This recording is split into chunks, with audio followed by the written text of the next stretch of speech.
आज मैं आप लोगों को मेरी खुद की गैम्बलिंग स्टोरी सुनाने वाला हूँ।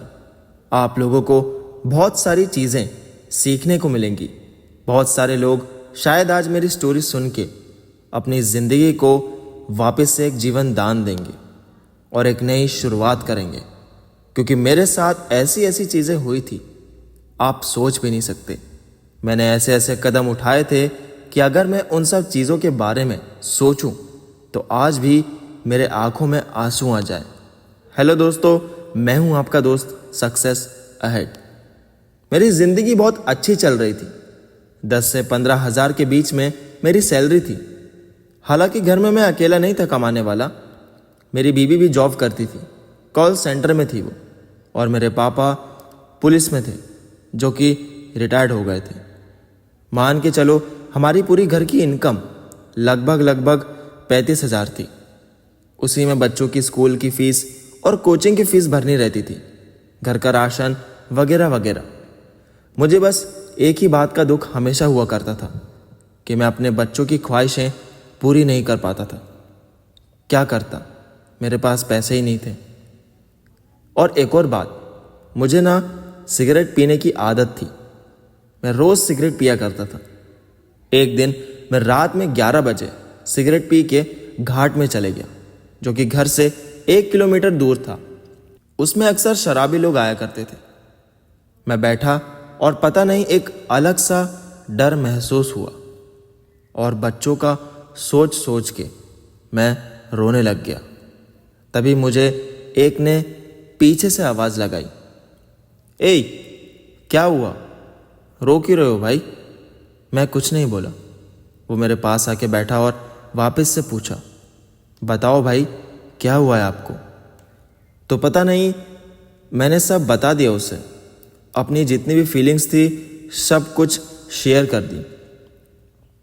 मैंने अपनी ज़िंदगी में पहली बार दारू को हाथ लगाया।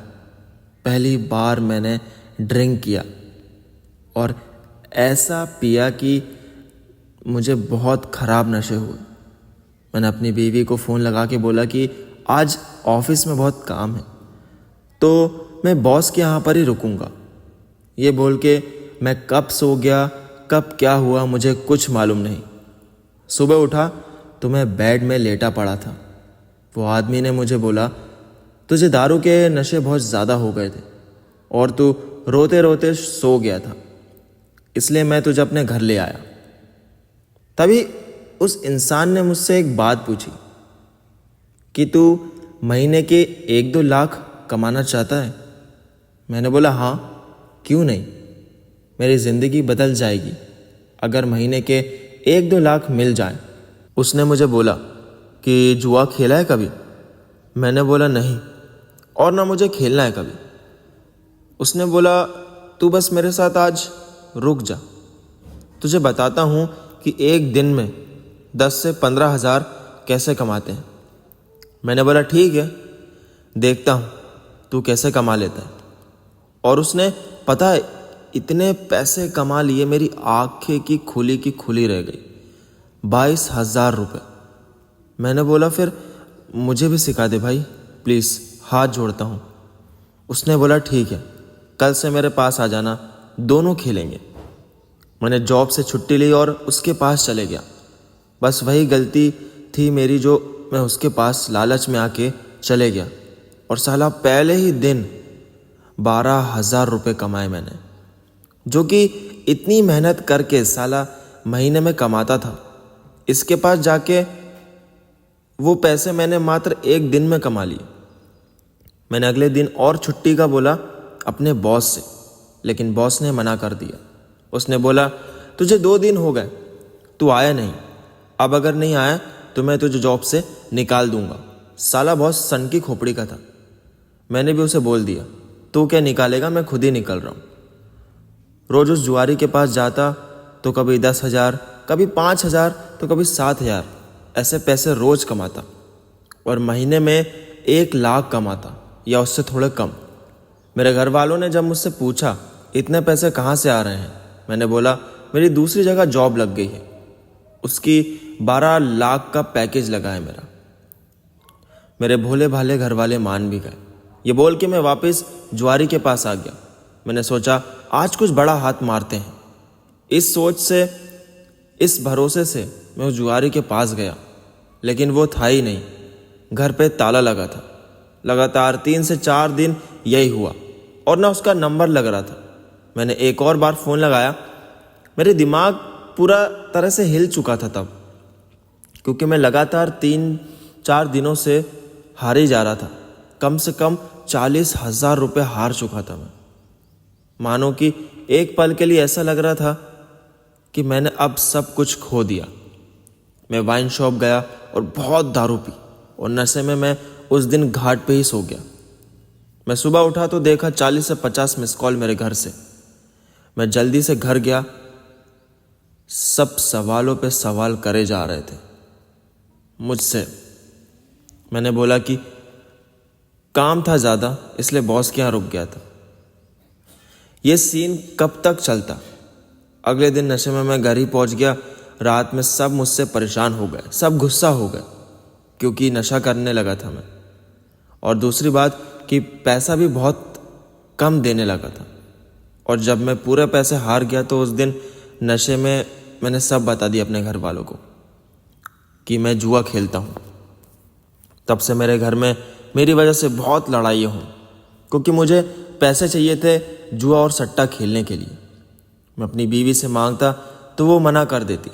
इस कारण मैं अपने दोस्तों से मांगने लगा। फिर लोन भी लिया, फिर हारता चले गया और बहुत ज़्यादा डिप्रेस्ड हो गया था। मेरी बीवी ने मुझे बहुत चिल्लाया, मुझसे लड़ाई की और मैंने भी ना जाने उसे बहुत कुछ कह दिया। उसे बहुत बुरा लगा था उस दिन। मैंने गाली गलौज भी कर दी थी। क्या करता, मैं नशे में जो था, मुझे कुछ समझ नहीं आ रहा था। और वो अगले दिन मायके निकल गई बच्चों को लेके और मुझे भनक भी नहीं पड़ी। मेरे मम्मी पापा ने भी मुझे बहुत चिल्लाया, तेरी वजह से वो बच्चों को मायके लेके चले गई, इन तेरी गंदी हरकतों से। क्यों करा तूने ये सब? क्यों अपने आप को बर्बाद कर लिया? मैं कुछ देर शांत बैठा, मैंने कुछ नहीं बोला उनसे और मैं भी रातों रात बॉम्बे की तरफ निकल गया। बस एक लेटर छोड़ के और अपनी बीवी को एक मैसेज डाल के निकल गया। मैंने नंबर अपना सब कुछ बंद कर दिया था। बस उसके बाद बॉम्बे से 100 किलोमीटर दूर बॉयसर पड़ता है, जहाँ पर फैक्ट्रीज बहुत सारी हैं, बीचेस भी बहुत सारे हैं और हरियाली बहुत ज़्यादा है। मुझे बहुत अच्छा लगा वहाँ जाकर। मैं बीच गया, थोड़ा मुझे सुकून मिला, लेकिन सुकून भी कितने देर तक का रहता, क्योंकि ये सभी बातें, सभी जो मेरे साथ बीता हुआ पल था, दिन थे, मैं पैसे हारा था, मेरी बीवी छोड़ के चले गई मायके, वो सब याद करता तो मेरे आंखों से आंसू आ जाते। मैं क्या करूं, मुझे कुछ भी समझ नहीं आ रहा था। मेरे ऊपर कर्जा इतना था, मुझे टॉर्चर्स बहुत ज़्यादा कर रहे थे वो लोग जिनसे मैंने पैसे मांगे थे। मैं बीच पे सोता, दारू पीता, पड़ा रहता ऐसे ही। बस मुझे कुछ पल बहुत अच्छा लगता था उन लहरों के साथ। जब वो बहती, मेरे पाँव को छूती, मुझे बहुत सुकून मिलता। लेकिन ये सुकून ज़्यादा दिन तक नहीं चला। 4-5 दिन जैसे ही होते गए, ना कुछ खाता ना कुछ करता, बस पीता रहता था दारू। मेरी मरने की हालत जैसे हो गई थी। एक दिन मैंने सोच ही लिया था कि बहुत ज़्यादा पीऊँगा और इसी में डूब के मर जाऊँगा। लेकिन भगवान ने एक फरिश्ता भेजा। अगर आपको इसकी आगे की कहानी जाननी है कि मैंने क्या किया होगा ज़्यादा दारू पी के, क्या मैं डूब गया, क्या मुझे किसी ने बचा लिया, क्या हुआ होगा आगे, कैसे मैंने रिकवर किया सब कुछ, अपनी ज़िंदगी को बदला, कैसे किया होगा, अगर आप लोगों को ये सब जानना है तो कमेंट में पार्ट 2 ज़रूर लिखिए। मैं उसके अगले दिन ही पार्ट 2 अपलोड कर दूंगा। मैं हूं आपका दोस्त सक्सेस अहेड। आप अपना ख्याल रखना, अपने परिवार का भी, और please stop gambling. Bye bye.